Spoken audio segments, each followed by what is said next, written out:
ए घर के बड़े बहू होए के नाते ओला हक है कि अपन सब देरानी ला यहाँ के तौर तरीका रहन सहन सिखाए।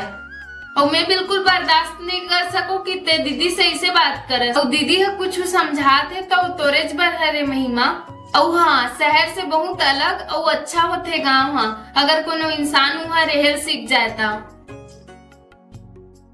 चल दीदी तेहा जेले यहाँ समझाना फोकट के ज्ञान बांटना लगते, ओला समझा के भी कोई फायदा नहीं है। जब चार सियान मन बुरा भला बोली ना तो मत बताबे हमला। दीदी मोला माफ कर दे, मोला इसे बर्ताव नहीं करना दीस दीदी आप मन से।